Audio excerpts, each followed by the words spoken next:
So before we begin, a little bit about how the night is going to look. We're going to start with a wonderful presentation about the history of GSU and its advocacy by our moderator from the Maroon, Nikhil. We're going to have a very engaging public debate with side proposition, Ethan and Laura, and then side opposition with Rohan and Ahmad. Yeah, before we begin, if you are interested in joining the debate, you should follow us on Facebook and Instagram. I'm sure you'll talk a little bit about the Maroon and what and the work you do as well. But yeah, we're really excited to have you here. Thank you so much for your support. And thank you all. Thank you, the Maroon, for moderating as well. So this is a quick presentation I put together. Just give you an overview of GSU from when they started till now. I guess just get a sort of read of the room by a show of hands. Who here has heard of GSU? Has anyone ever attended a protest or talked with a member before? Yeah, so that's about pretty standard for campus. I'll talk more about what GSU is in its current form later, but I think to start now, we can talk about what GSU started off as, and it was 15 graduate students in the Humanities and Social Sciences division, and they had a pretty contentious relationship with the university. At the time, that specific issue was this $50 million over 6 years called graduate aid, as the university put it in their press release about the fund. The idea for them was to increase the stipends, health insurance benefits, and just general things they were giving to graduate students, but it only applied to incoming doctoral students. And this sounds great on paper, but current graduate students at the time who were not making much, didn't have very good healthcare, thought we wanted to get some of that money as well. And so they started Graduate Students Union.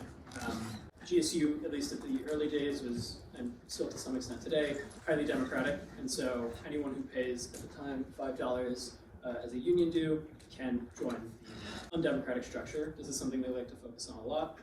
The university as an institution is pretty top-down in its management structure. It's the board of trustees through the president out to the rest of the university. There is the faculty senate, but they don't do much. There's unions representing the non-tenured faculty called Faculty Forward, but that's very focused for those members specifically and their benefits. So, from the perspective of a graduate student, there isn't much you can do to influence the university, hence undemocratic structure. So in 2007, they start the union. They're specifically focused on the graduate aid program. And then in 2010, they realized, well, we're calling ourselves Graduate Students United. We're pretty much acting like a union, so why not get recognized as a union? Now in 2010, the sort of law of the land that governed graduate student unionization was a 2004 NLRB decision. I'm going to do another show of hands thing here. Who's heard of the NLRB before or is kind of familiar with what they do? Awesome. So for those of you who aren't, the NLRB, National Labor Relations Board, is the federal agency that determines workplace disputes, specifically compensation, equal employment to some degree, but primarily unions, and that's where you'll really hear about that. 2004, Brown University graduate students had attempted to unionize and attempted to petition the National Labor Relations Board for an election. If anybody knows the political situation in 2004, George Bush was president, and there was a Republican balance on the NLRB. You can kind of think of it, when there's a Republican president, generally the NLRB is Republican-leaning, and so they're less pro-union. When there's a Democratic president, it generally flips, and they're more pro-union. So if you're looking to be the first union in some type of industry where federal law doesn't specifically say that you can become a union, your best shot is when there's a pro-union NLRB. 2004 was not that year, so those students at Brown University were shot down. In 2010, Barack Obama had just won the presidency 2 years earlier. The NLRB was turning Democratic slowly and slowly. Graduate students here get the idea that they want to unionize. This is slowly happening across the country.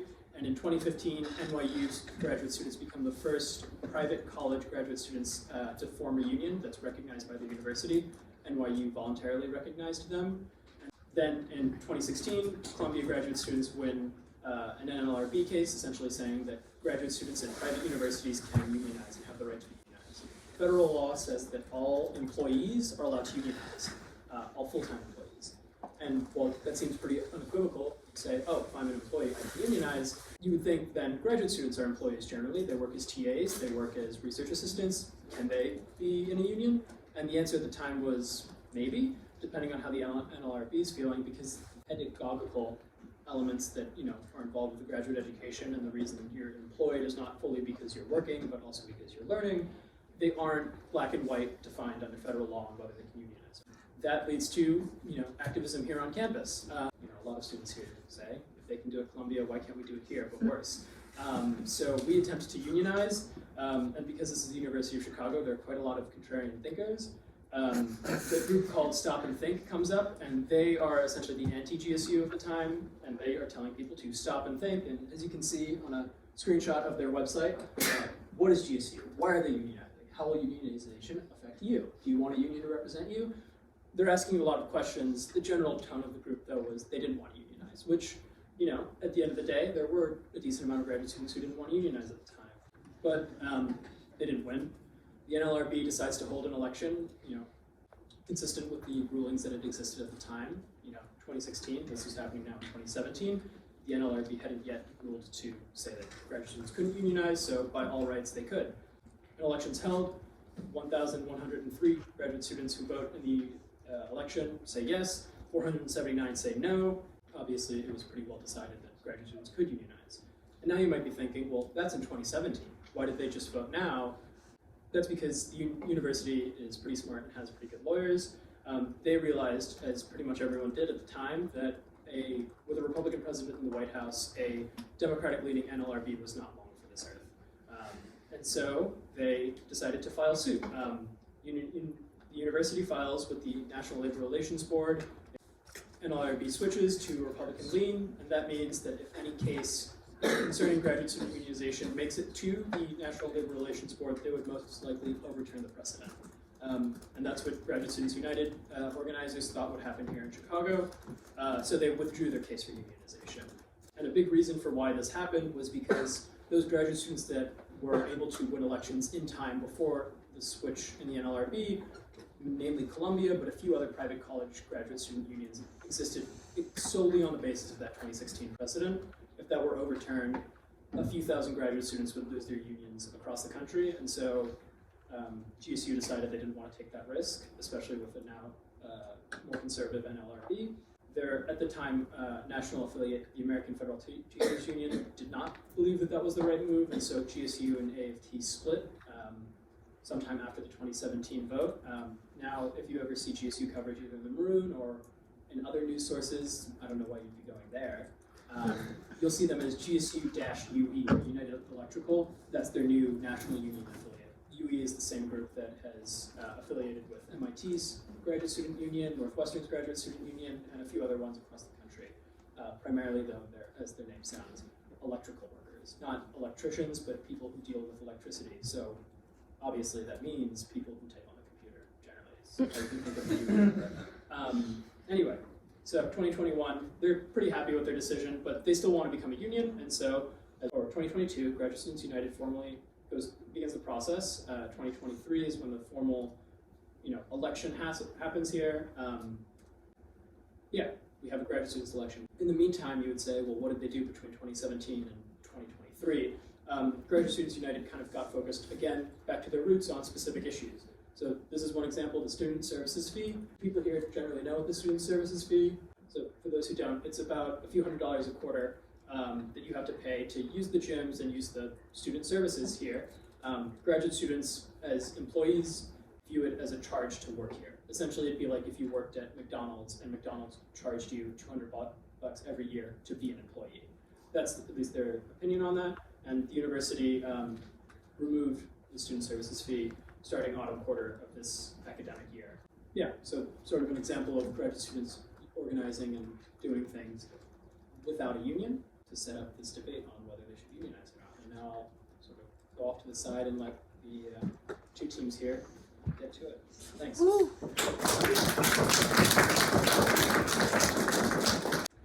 Ishan was a student just admitted to the University of Chicago Graduate Program in Chemistry. He felt the excitement that I'm sure you all felt when you got your acceptance letter and realized that you were able to get one of the best educations in the world that would significantly improve your job prospects after you graduated. Now, Ishan's an international student, so of course there were a lot of expenses that came from moving to the United States and leaving your family. This was to be expected. What wasn't expected was that the University of Chicago health insurance kicked in 6 months after Ishan would arrive in the United States. This means he had 6 months where he had no health insurance. Because we believe that this treatment of graduate students is inhumane, We are so proud to stand in proposition of the Graduate Student Union. A couple of reasons for this. First, we believe that graduate students are subjected to conditions that make it extremely difficult for them to live, not to mention to fully engage in their studies. First, to provide some empirical data to prove this point. The University of Chicago provides an incredibly low stipend to their students, $37,000 a year to live in Cook County. And to put that into context, this is a raise from what it previously was, and according to research done by MIT, this is the lowest stipend as compared to living cost of any graduate student programs here, like of University of Chicago peer institutions that do not compensate housing as well. Students struggle to make ends meet because this simply is not enough to live in Cook County. They don't have enough money to buy groceries or to pay rent, much less to save for things that could go wrong in life, or to save for a vacation, or to invest in hobbies, or to invest in starting a family. These are things that graduate students want to do over their 7 years at University of Chicago, and we think the university should be able to provide them with this. Further, the University of Chicago doesn't always pay their students on time. Sometimes the University of Chicago will make students wait up till a month after they promise to pay to actually make their payment. Now, you might think, well, they're getting paid anyway, so why does this matter? This is really bad if you're depending on that paycheck to pay your monthly rent or your monthly electrical bill. We think the University of Chicago needs to be held accountable. And I want to provide some words as to why the University of Chicago probably isn't really excited to pay graduate students a high amount. The University of Chicago wants to save money so it can invest in other areas. Generally, these are the same reasons why we don't see capitalists as wanting to pay their laborers large sums of money. The University of Chicago wants to instead invest in things like sending out scarves to their recently admitted students to make it more likely that they actually attend this school, and thus they can take that to U.S. News and World Reports. We think the University of Chicago probably also wants to pay their employees at the top of the tiers, like their deans, higher amounts of money, and they're willing to make the trade-off with graduate students. Now, I want to be very clear. It's not like the University of Chicago doesn't have the money to be able to fund these programs, right? To be able to fully fund their graduate students. They just want to invest in the bells and whistles that are going to make them look good and have good publicity, but are not going to actually help improve their students' lives materially. And why can the University of Chicago get away with this? There's a great demand for education at a prestigious university. There's a greater demand than there are slots. So they have a huge pool of applicants, and generally they can replace the entire pool of admitted students with the second tier of students and get just as good of a research university. Decisions are somewhat arbitrary. To the extent that that's true, then they have very little pressure to actually try and entice graduate students to come. They just have their name brand, and they're good professors, and graduate students are going to see this as an investment in their education. They're not going to want to demand their rights at the admissions process. So even if these poor conditions dissuade a couple of graduate students from applying and instead going to Harvard, Princeton, or Yale, we think it's likely that they're still going to have very large applicant pools. So generally the free market doesn't solve. Why do unions solve? We think unions solve through increased bargaining power that they provide workers. Unionization allows graduate students to uniquely band together to advance their interests within the university, thus reducing the coercive power imbalance that currently exists. When one graduate student says, I don't want to teach class today because I think the student stipend is wrong and I shouldn't have to pay to be employed by this university, generally, the administration will say, fine, and just assign another graduate student to teach that class or to TA the class. This will have very little impact, and it will be devastating to that individual student's life. A union, however, is going to be able to allow students to band together so they're able to go on mass strikes. We think even the threat of these strikes, even if they don't happen, is going to be really important. Because right now, GSU has mass support, considering that they're expected to pass this initiative by a 90% referendum. So if they say that they're going to go on strike, people will generally believe that they have the power to do so. If this is true, then the university is going to be frightened when they threaten this. Now, why does the university really not want these students to go on strike? I think there are two salient reasons for this. The first is that it's really bad publicity for the university. The University of Chicago is a relatively prestigious institution, and so if graduate students went on strike because they were living in such poor conditions that they felt it necessary to strike, or because they were being paid below a living wage, then we think it's likely that a newspaper is going to pick this up, and this is going to gain traction. To the extent that this happens, we think this is going to show the University of Chicago in a very bad light. People are generally in favor of providing workers living wages, and so because of that, people are probably going to think the University of Chicago is not so great of an institution. But even if you don't buy that, strikes will cast the university campus in an unstable light, so people will be less likely to want to send their children there as opposed to other peer institutions, which will then tank applicant admission numbers, both the graduate student program and the undergraduate student program, because no one wants their teachers to go on strike and then no longer be able to submit their students' final grade. I think the second reason, though, is that campus life will get disrupted. Campus life depends on graduate students doing research, TAing classes, submitting grades. If graduate students go on strike, then all of that is frozen. We think because the university is so afraid of strikes, they'll capitulate to the demands of the union and provide things like living wages, provide things like guaranteed dental and health insurance. Because of this, we are so proud to propose. Thank you. I'm very proud here to be standing and talking about why the union will do more harm to the graduate students than it will benefit them. We have one broad response to the other side's material before I get into our own arguments. Note that competition between various universities solves a lot of their concerns. This is because universities like MIT, Harvard, and UChicago aim to compete with each other for the best graduate students. Given that 80% of the citations for research are produced by the top 20% of researchers in the first place, it is very likely that the very best graduate students are the ones that these universities aim to attract. The competitiveness and yield rates of our graduate programs, as well as the quality of research produced at UChicago, is a key part of the rankings and the reputation that shows that UChicago is a top research and educational institutions. This means that if MIT and Harvard raise their graduate student payments or offer health insurance, UChicago has a competitive incentive to do so too, so that they can attract the same good students. This is why we've seen UChicago increase their graduate student stipend pay or offer universal stipends to all graduate students, to PhD students in the past, to keep up with its competitors and give them a living wage. We have the first argument that we're going to tell you is that it's going to be about how the university admin will respond to the GSU demands and how this response will hurt the graduate students at this university. We think that the GSU is likely to get some of its demands fulfilled. This is in fact a really bad thing because the cost of admitting a graduate student goes up significantly on their side of the house.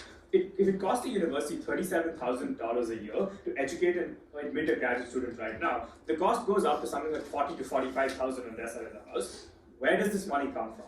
This money comes from reducing the number of graduate students overall.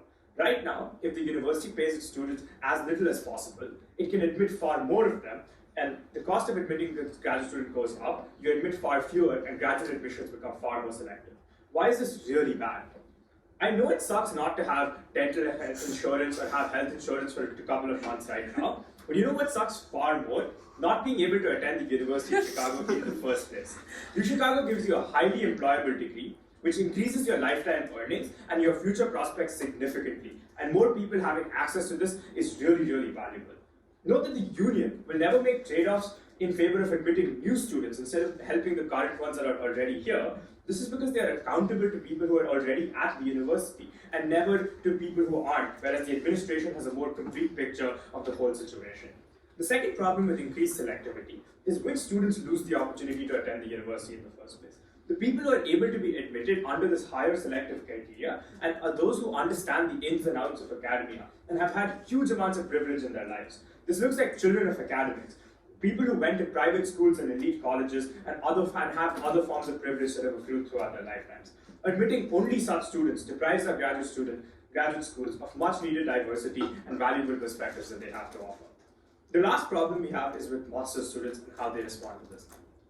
To reduce membership in the union, the college will replace TAs and RAs who are currently master's students with undergraduate TAs instead to reduce and cut costs and reduce union membership in the first place. This means that fewer master's students will have access to jobs to support themselves through their education and pay their own tuition.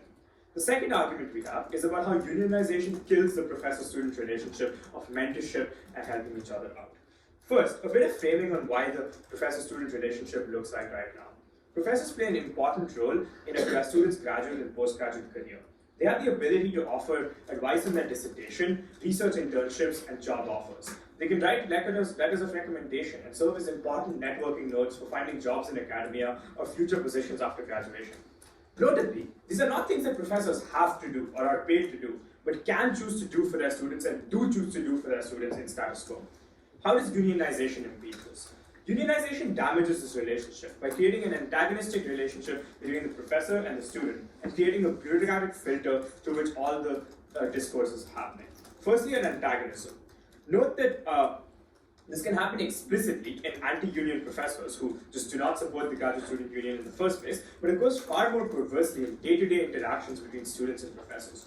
Over time, professors are worn down by union strikes, increases in workload, and standardized expectations. They're unable to make decisions to hire or fire their TAs as they see fit, or need to arrange more funding for every single hiring decision or every single new PhD student that they choose to take on. It is important to note firstly that this argument need not even be true. The union could work perfectly, but just the fear of union oversight in and of itself creates a huge chilling effect in which professors are shy of helping and forming academic relationships because they're afraid of the union coming and interfering with it or making sure that they can't act in the ways that they want to. Crucially, this means that even if professors are pro-union right now, the inevitable bureaucracy and the antagonistic negotiation process that comes with the bar union in the first place against professors will change their minds and irreparably harm the student-teacher relationship that occurs as it does right now. We think that graduate students have a special relationship with the university right now. They're both students who gain an invaluable training and employability, as well as employees who contribute valuable services to the university. On their side of the house, when unionization happens, they kill the former and reduce graduate students to mere laborers. The third argument we have is that unions kill individual graduate students' economy. First, they make negotiating with the university far harder. Right now, negotiating with the university is much easier because it is individualized. Students can approach their respective departments and expect to get concessions, since departments generally have their students' best interests at heart. This is ruined when you unionize, but the university is far more scared of negotiating in good faith with the union and takes a hardline stance across the board because they don't want to give concessions to any particular students under the union because they're afraid that they'll have to give it to everyone. The other problem is with hour restrictions on working. The union is likely to argue for a limit on hours worked or strict overtime pay, which makes it impossible for graduate students to work long hours. The choice to work long hours is one that is very useful to graduate students, to finish their dissertations on time, to overload their hours to earn a little money on the side, or to pursue a resident head position, or anything of the sort. This removes their opportunity to do so and strips them from making life decisions that may benefit them in the future. We're very proud to stand in opposition.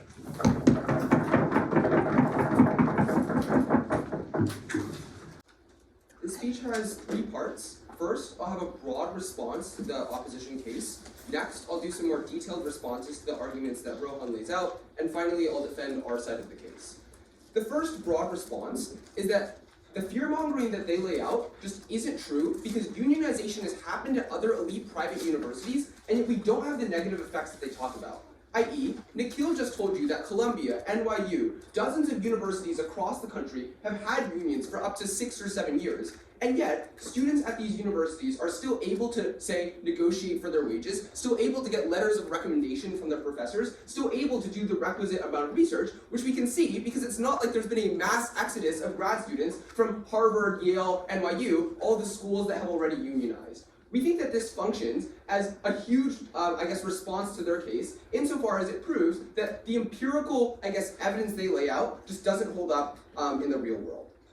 Then on their specific arguments. The first argument that they give us is that costs per grad student are going to increase, and that therefore the university will admit fewer grad students. We have 2 responses here.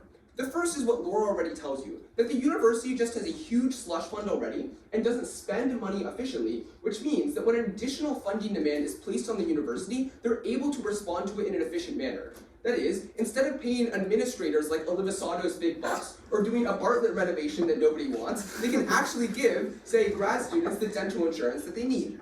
The second response here is that grad students are vital to the functioning of the university, and the university can't afford to slash its numbers of grad students.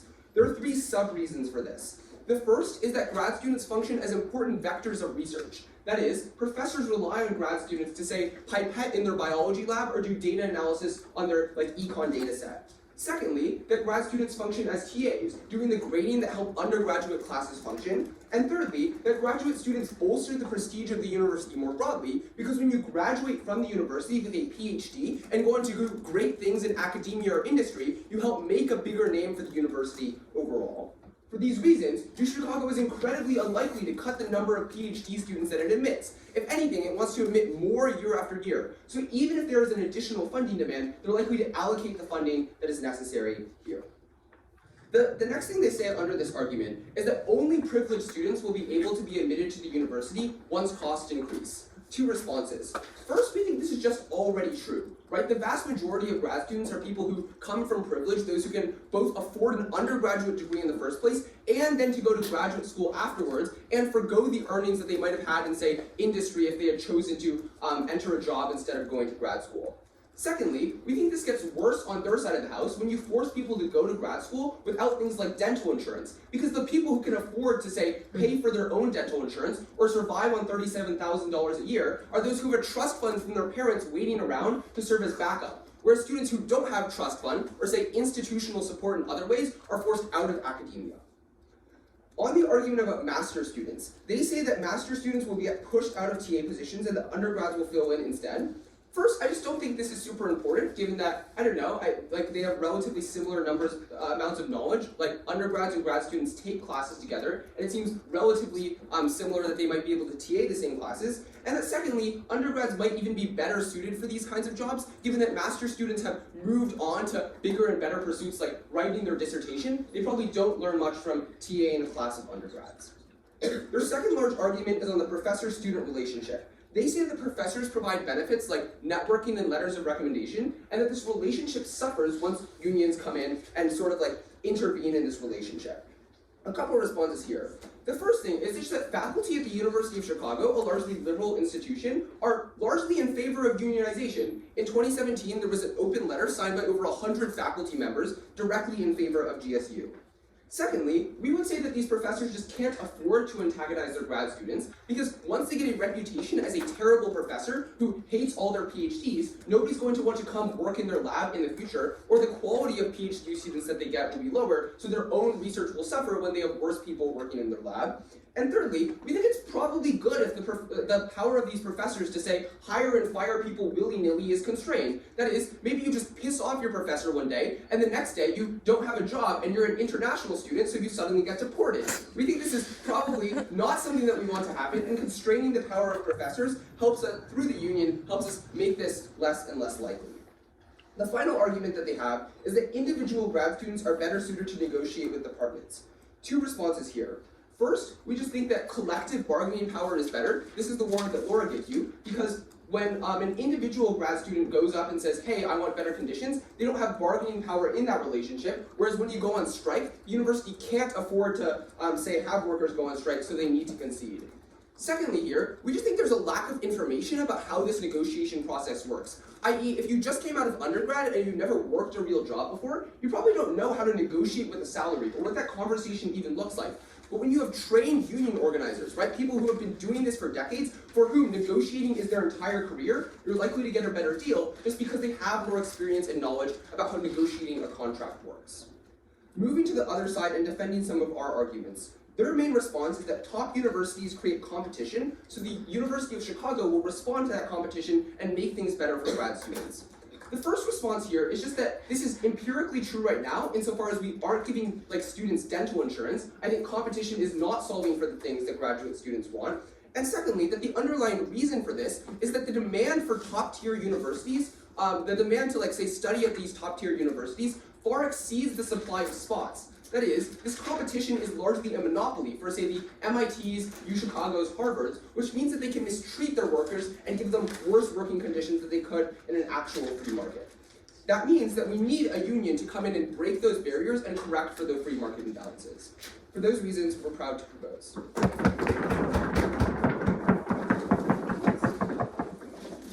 Very proud to propose. First, let's start on an argument about how empirically our arguments are untrue. The issue with this is a fewfold. The first, just because it happened 6 to 7 years ago doesn't mean that we will be able to have accurate reporting with regard to the general population. Why? Because people who run these unions and have incentives to keep the unions alive also have an incentive to hide the reality of the unions from the public and from media sources. They tell you, but things do things like having bad publicity with strikes and mass protests. The issue is, a large majority of the people who would be needing to see these strikes are the same types of people who uniquely would not engage in the media in that way. Much in the same way that a lot of the people in this room didn't even know that this was going on, I think it is just likely the case that even in their best case, if there is publication, the people who need to see it are not. Secondly, we just think that a lot of the impacts of our case happen over the long term. So even if it is the case that unions are nominally good right now, they will get worse over time. Because it can be the case that professors are not being as nice or as generous over these 6 years, not so much that there is antagonism, but so much that there is not the added benefit of postgraduate success. In fact, this is a large part of the reason why academia over time is becoming more privileged and less accessible. The last response under this then is on the idea of who is helping these grad students. Because what we would tell you is that even in their best case, if you have small increases in wages, we think that comparatively, the competition would have also helped them. But in fact, it would have helped them far more because they wouldn't have to do things like dedicate a portion of their salary to things like union dues. The next thing they talk about then is slush funds. Look, I agree. I think in the best case, administration cuts their funding by 80% and gives it to graduate students, undergraduate students, and to renovations broadly. But this just isn't the reality of the world that we live in. Because I know that the broad renovation sounds silly, but when the person who pays for the renovation also has a kid coming here who's class of 2027, I think it's unlikely that we're taking money from those renovations to put them towards graduate students. I think in fact, it's far more likely that what they do is take money from small programs and departments who are already strapped with funding. The exact types of departments who can only afford to give packages for graduate students that are at the price floor. Those are the people who are harmed the most saliently. With that then, let's move on to our case and what they respond to. First, I want to talk about then the actual lives of these graduate students. Because note that a large majority of their case is reliant on the assumption that their lives are terrible, that they cannot afford rent, they cannot afford groceries, that they have irredeemable things that happen in their lives that make it hard for them to focus on their graduate and postgraduate education. But this just isn't true. When they tell you, like MIT tells you you need around $40,000 to live, and having $37,000 isn't enough, I would just say, maybe get a roommate? Like, it sounds harsh, but if our line is that it's important for you to be a student and a worker, it is important for you to have the potentiality for more profit after you finish your graduate degree, I just say that you kind of need to assume that maybe things are not best now, but at least you have the ability to work in these places. Because if what we are saying is true with regard to how there will be less graduate students, we think that even if right now their conditions are not perfect, it is far better than not being a graduate student at all. Which leads to the next thing I want to talk about then, is on the question of supply and demand. Because what they say to this is, but there are lots of people, and these people are very good for the University of Chicago, so we won't decrease the number of graduate students. But this misses the mark on the heart of the argument. Because the argument isn't that we are taking graduate students away from the Booth School, for example, but instead of taking it away from the very social science and humanities departments that they talk about as being the originators of these types of union efforts. Because it is these small departments who don't have the power in administration or the money or the profit revenue generation are the types of departments that uniquely get the most money stripped of them. It is those departments that will be forced to shut their doors on graduate students who would otherwise have a place at the University of Chicago. But secondarily, I just think it is the case that for people who maybe even have the ability to live or the ability to thrive on their salaries, they're in far better positions than maybe the workers of this school who would be getting their salaries cut, even if the graduate students were not getting their salaries cut. The last thing I want to talk about on this that's quite important is on the idea of undergraduates. Because I think that Pro completely misses the mark on what this argument is saying.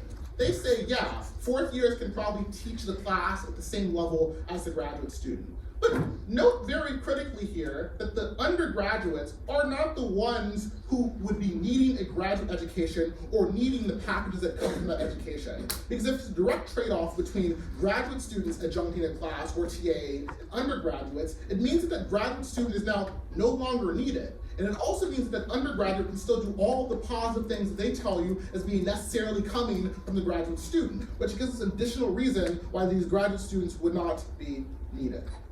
Next thing I want to talk about then is on the idea of professor-student relationships. They tell you that the University of Chicago is very liberal. We agree, but 100 faculty members signing a paper is not the same as having overwhelming support. And also, secondarily, we think that even if it's the case that they're broadly liberal, the arguments we give you for why over time they are grinded down by the grindstone of the union mean that even the most liberal professors are going to grow to hate these types of unions. And also they say it's good to constrain bad professors. It's going to be hard for antagonism. The issue with this argument is the argument is not predicated on antagonism. We're not saying the professor is going to walk into your room and throw papers off your desk because you may or may not be in a union. What we are saying is they don't give the glowing stars of recommendation. They don't give you the ability to work in a research lab with one of their colleagues. They don't do the above and beyond things that fostering relationships allows for you to do. And it's that unique metric that means that it's worse for students and the overall graduate population over time becomes more of the same, more of the privilege, and more poor. Very happy.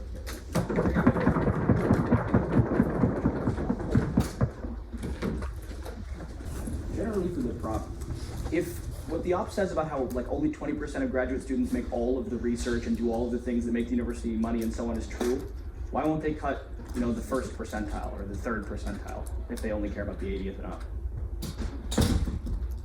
I think grad students provide value to the university in lots of ways. Even if you work in the social sciences or humanities, say you work in like Near Eastern languages and civilization with the OI, you can do research in exciting new areas on like Egyptology, or you can TA classes as a writing tutor. There are lots of ways that grad students provide value. I also just want to characterize that the University of Chicago's graduate program admissions numbers are currently on par with other peer institutions' graduate program admissions numbers, and they don't want to significantly cut program admissions numbers. For the prop side, if the university does start paying graduate students more in either cash or benefits, do you envision the money just coming out of the general fund that the university manages, or is something else going to get cut? What do you think will get cut out of the university? I mean, the university announces new funding initiatives all the time, right? Like the first slide that Nikhil showed us was a $50 million initiative for new grad students. I think it's possible for them to say, seek new donors for like increased wages for grad students, or pull from existing investments. Plus, I think we're running a budget surplus right now, pull from that as well. The question for the price side. I was just wondering if, the resources that will go to like grad students could otherwise be used elsewhere. Would funding these grad students potentially prevent underprivileged kids from being able to attend undergraduate programs? Yeah, I think that's certainly a possibility, right? Like I imagine the university would have to go through the books on that one. But I guess our stance is just the university has lots of cash, right? There are ways the university can save money right now in a way that would benefit grad students without harming, say, people looking for financial aid or underrepresented. The argumentation that unionization would hurt specifically grad students in the humanities and social sciences division.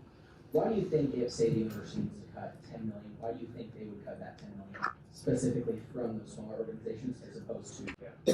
I think one of the biggest reasons right now is that graduate students in the humanities and social sciences departments are already paid the least. They are the people who are being paid at the floor minimum. People in the Booth School or in the STEM departments in graduate students there probably have like more funding which meets the union demands right now. So it's likely that the people who are the cheapest to cut will be the ones who are cut when they become too expensive to keep. Also, there's no upside utility. If you're a STEM PhD, you can make a patent that makes the university money. That's it. This is for Theo. You talk about faculty-student relationships getting impacted. Now, given that the salary for grad students is something that is centrally set by university administration and not directly by the professor you're working under, why do you think that the grad student negotiations will impact your relationship with the professor you're working under, given that they're not the ones you're negotiating with in the first place? Because even when negotiations aren't with the professor specifically, there are often things that impact the professor. Like if you go on strike, the professor now has to grade papers or do lab work alone. Also, it's the fear of the union intervening in what could be a genuine student-professor relationship, i.e. if a professor wants to help you with something, they're scared that they would now then be forced to help every student that they're working under for the same thing, even though they may specifically like you or the research that you're doing. In other peer universities that had grad students unionized, did they see like a drop in the number of grad students they accepted? It is unclear. We do think that even if it is the case that there is no difference in drop from those universities, that both we said in our last speech, this would be hard to report, and secondarily B, that it'll oftentimes show over a longer time period versus just a few years. I also think it's very hard to measure because graduate student numbers vary by year quite often. Funding goes in and out. The COVID pandemic caused the number of graduate students to drop a lot. Is that due to unionization or is it due to COVID cutting funding generally? It's hard to say. It seems like a lot of this is a question of prioritization. What does each team think the most important thing for the private university is? Yeah, I mean, I think we take the perspective of grad students as people who don't have the same kind of institutional support as the university, who often are living in kind of precarious situations. I think just their quality of life, that comes first. I think that educating as many people as possible is the primary purpose of university. I think that while paying graduate students is a noble cause, it should only be happening instrumentally to being able to educate more people.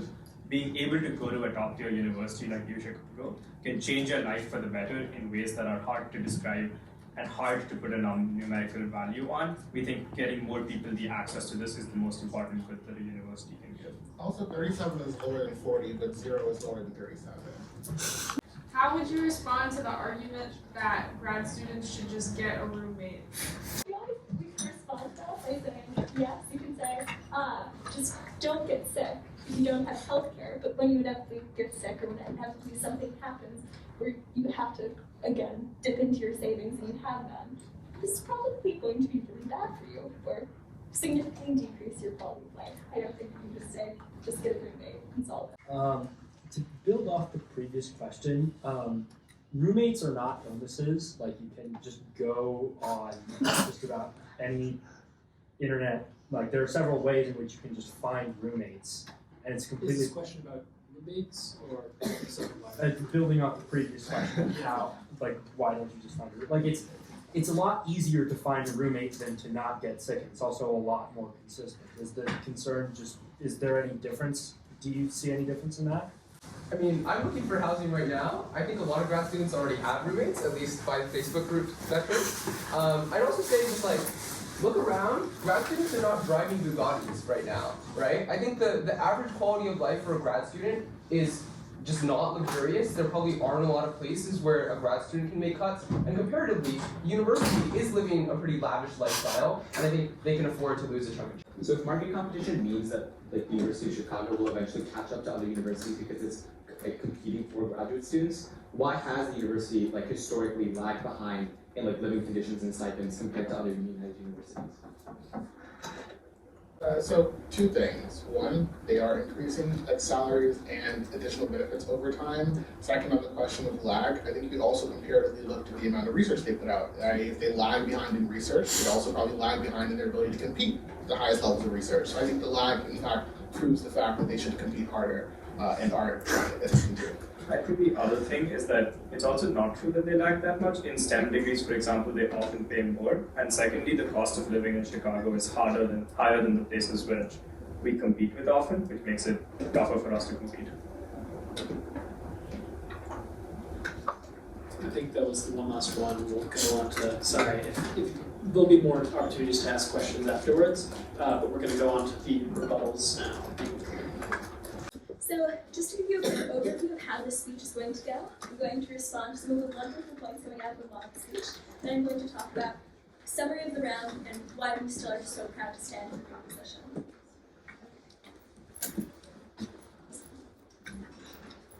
First, respond to a couple of extraneous points coming out of the speech. I think he gives us a couple of new things. First, he says that you're going to be less employable after because professors are going to be scared to help you out anyway. I think considering you're getting a degree from a good university, you're probably going to have lots of ability in the job market. I think they don't provide the key link as to why professors are now going to be scared to help out students, considering professors were students once, and professors are still going to want to engage with students. They're still going to want to staff the research labs. They're probably still going to fill the regular functions that you would when you have a student that you really like. I think a lot of professors already do this and are going to continue doing this.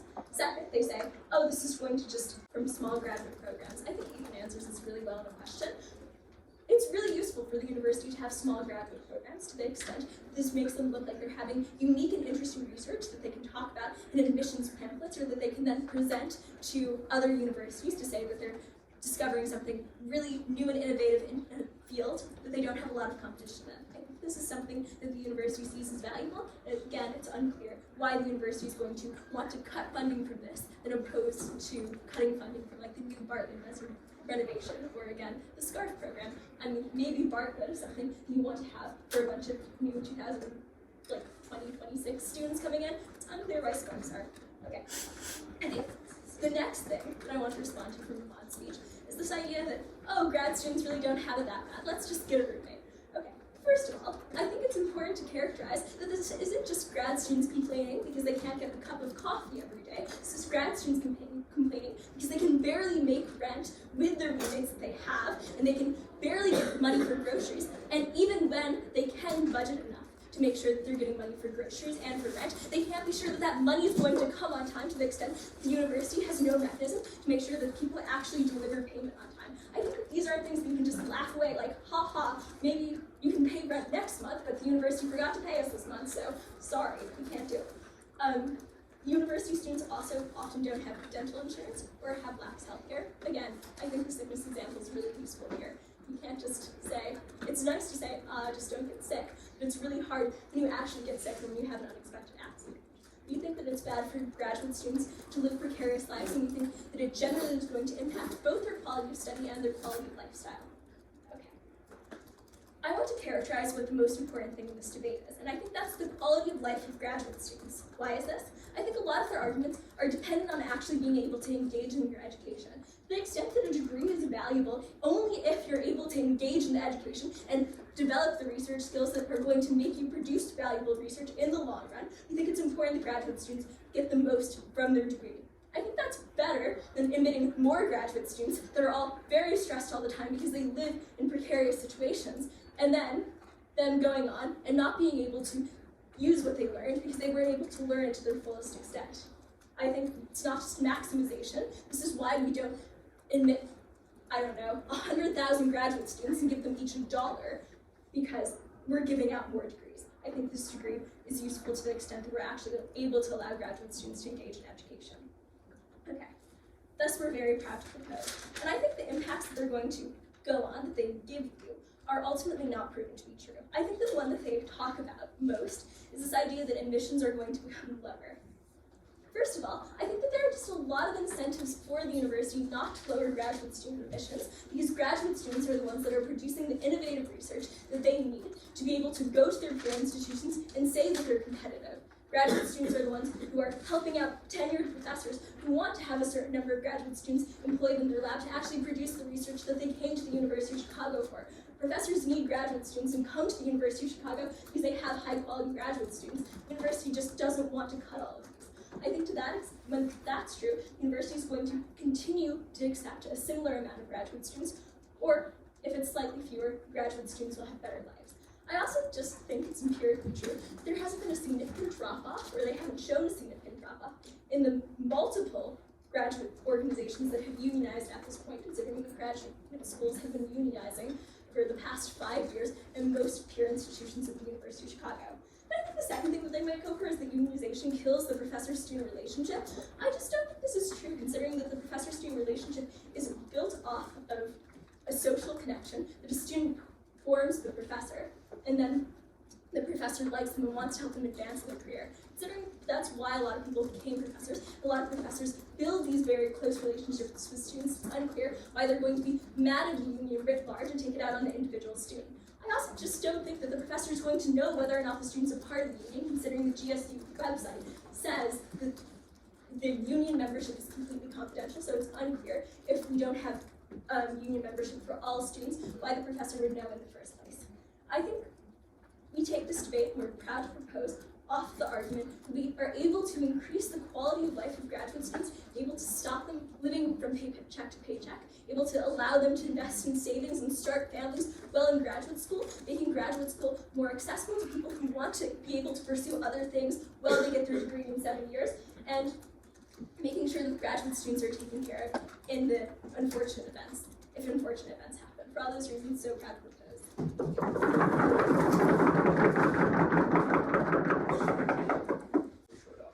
The first thing I'd like to note at the top of my speech is how marginal the issues the graduate student union solves are, right? Like, they solve things like a $200 student services fee, which I know seems like a fair amount to us who like don't earn too much, but to someone making $37,000 a year, a $200 fee is barely anything.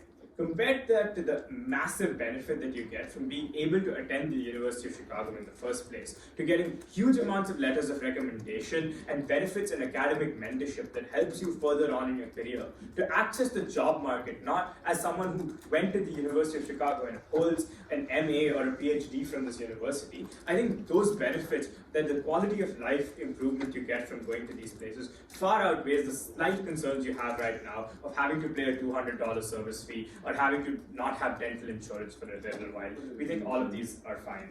I think the bigger problem right now is about how many students are able to be admitted to these schools in the first place. They give like some brief responses, which is that the school gets some benefit from admitting people to smaller graduate programs. Note why this is not true. I think Ahmad does a bunch of defensive work here. Note that if these programs right now have 10 people, they tend to be fine and can still claim to have an Egyptology program if they still admit 1 or 2 graduate students every year. This means that the number of people who are able to study the things that they love goes down far more on their side of the house. It's likely to be cut from these small programs or the programs that don't have external funding, such as the Booth School having like huge amounts of donors, because those are the programs that are funding constrained right now. When you make graduate education more expensive all across the board, you don't let individualized departments decide how much that they want to spend on each graduate student. You make it far harder for them to admit people. The second way we told you that diversity gets harmed is about the kinds of students who are admitted in the first place. They give us one response here, which is that if like low-income students are unable to support themselves throughout graduate students, whereas people with trust funds will be fine anyways. Note that like it is far more like it is better to be admitted to UChicago and then have to like struggle to make ends meet and maybe get a roommate, maybe live like a slightly rough life and still have access to the job market later on, than is to never have that choice in the first place. Note that it is true that graduate student admissions are probably based on privilege even right now, but the problem gets far worse when instead of having 20 people in that program, you only admit 10 for every single program, which means that the people who are able to have the problem that they want to solve are far fewer in the first place. They're unable to prove anything that happens here. The third thing we told you is that this diversity is extremely important for the research that the university produces. We told you that people who come from non-traditional academic backgrounds are able to bring huge valuable perspectives to the university's research, which means that the quality of research itself goes down on their side of the house. The last thing we told you about is about how master's students are able to support themselves. The argument that they responded to was that undergrads will do this instead and that will be worse. That wasn't the argument we made. The argument we made is that undergrads would do the same TAing work and they'd probably do it as well. The problem is undergrads don't need that TAing work to be as students at the university in the first place. The vast majority of them tend to have huge financial aid programs that are extremely generous, like the Odyssey program, Odyssey Scholarship, or tend to be paid for by their parents. Masters and PhD students are the ones who need those jobs to be able to exist at the university in the first place, to use it as a means of subsistence, to buy food, pay rent, and those kinds of things. Those are the students who are deprived of livelihood when the university responds by cutting graduate TAships and giving them to undergrads. We are very proud to stand in opposition.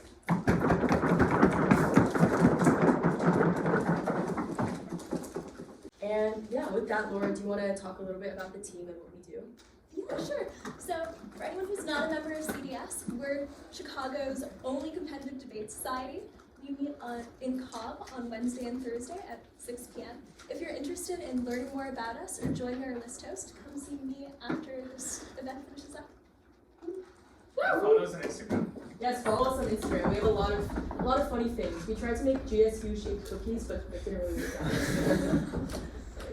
out. Yeah, thank you so much for our debaters, for our moderator. Thank you all for coming. We really enjoyed having you here. We hope you learned something, maybe changed your mind on a few things one way or another. And yeah, come out to our next public debate, which will be announced on our social media. Give us a follow. Woo!